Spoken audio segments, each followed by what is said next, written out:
This 2-ingredient carnivore pizza crust has a taste and texture of a crustless pizza and was inspired by my new carnivore lasagna. Now to start, we're going to need 1/4 cup egg white protein powder, followed by 1/2 cup water. Then mix the egg white powder and water until you reach stiff peaks. Now I know some carnivores do use seasonings, so those of you who do, we're going to add 1/2 teaspoon garlic powder, followed by 1/2 teaspoon Italian seasoning. Give that about a 20-second mix till it's well combined. Then we're going to add our next ingredient. We're going to be adding sour cream. And we'll add 1/4 cup to our whipped egg white protein powder. Then continue to mix the mixture until it is well incorporated. Now I'm going to do a quick experiment. I'm going to go ahead and use a method I used in my last keto pizza recipe, which is adding some finely chopped mozzarella, which should help the rise in this dough. Now, I'll divide my mixture into 2 separate piping bags. To one, I'll add the regular mixture.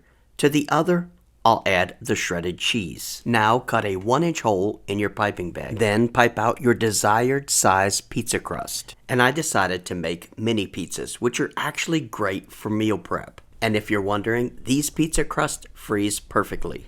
Now as I piped out that second batch with cheese added to it, it seemed to be a bit thicker, but let's see how it holds up in the oven. I also placed 2 dots so that I knew which ones had the cheese. Now place them in an oven that has been preheated to 350 degrees. Then you're going to bake them for about a 7-minute cycle. Remove them from the oven. You'll notice the cheese did work. Notice these are a little fuller than this one.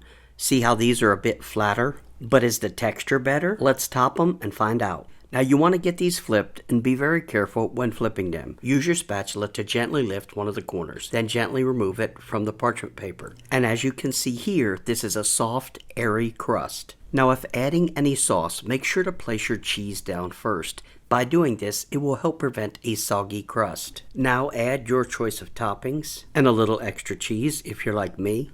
Place it back on the cookie sheet and then bake it until the cheese is the golden color that you like. If I had to describe this crust, it would actually be hard because it's basically like you just added a pile of cheese to your pizza pie. And now look at this tear and cheese pool. Guys, thanks so much for watching. And as always, I will see you in the next video.